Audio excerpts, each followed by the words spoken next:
Proyek yang paling tidak mungkin dikerjakan sampai akhir masa jabatan walaupun ditambah 1 kali lagi hingga 3 masa jabatan adalah tidak mungkin jadi atau tidak mungkin bisa membangun ibu kota baru di penajam Kalimantan Timur. Ada lagi yang sulit dilaksanakan, yaitu membangunnya mungkin bisa, namun ruhnya tidak akan dapat. Ruh atau semangat mengapa penduduk pindah ke penajam Kaltim ibu kota yang katanya kota baru tersebut. Pertanyaan sederhana, apa karena pekerjaan? Cukup memindahkan manusia ke tempat yang baru. Dalam catatan sejarah umat manusia, migrasi perpindahan tempat hidup adalah karena harapan hidup lebih baik dari tempat yang lama. Lebih baik, lebih mudah, lebih aman, lebih sehat, dan banyak lagi semangat hidup yang akan didapat karena harapan baru. Sekarang, harapan apa yang bisa didapat di sana? Seperti banyaknya yang komentar, kalau begini-begini aja cara kelolaan negaranya, gua pindah ke negara lain aja nih, gua tinggalin dulu nih Indonesia. Ada banyak kalimat itu terdengar oleh kita beberapa tahun ini karena sesaknya, sulitnya mencari kemakmuran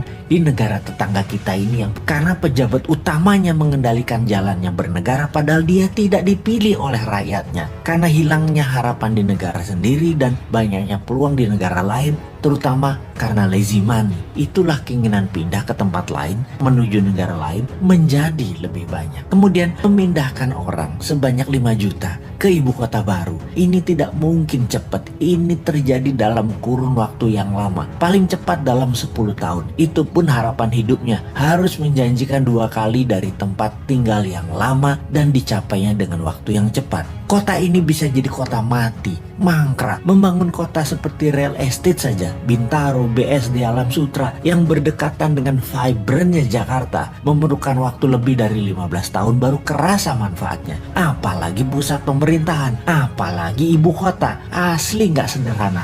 Antar pulau lagi. Entah apa alasannya ngotot memindahkan ibu kota yang tidak punya sejarah nasionalnya. Tidak ada sektor ekonominya dan tidak ada sektor keamanannya sebagai wilayah terpenting, yaitu ibu kota. Pangkalan militer harusnya dibangun terlebih dahulu agar kalau ada serangan dari utara, dari Malaysia, Tiongkok, Filipina bisa diintercept oleh radar, peluru kendali, dan jet tempur yang pangkalannya harusnya di sekitar utara Penanjam. Bisa di Balikpapan atau Samarinda. Kekuatan tempurnya harus naik 10 kali lipat dari kekuatan militer sekarang yang ada di Kalimantan Timur. Dan dari pemikiran calon presiden 2024 yang saat ini menjabat Menhan, kayaknya nggak ada agenda melindungi ibu kota baru Penajam dianggarkan dan direncanakan dalam buku putih Kemhan sampai tahun 2024. Banyak orang jadi meragukan kemampuannya mengelola negara secara utuh ke depannya. Yang paling berat adalah strategi keuangan pemerintah ala kelolaan sekarang yang selalu berhutang itu. Hutang kalau untuk hal yang produktif masih mending. Membangun ibu kota itu produktifnya di mana? Ibu kota itu bukan profit center tetapi cost center.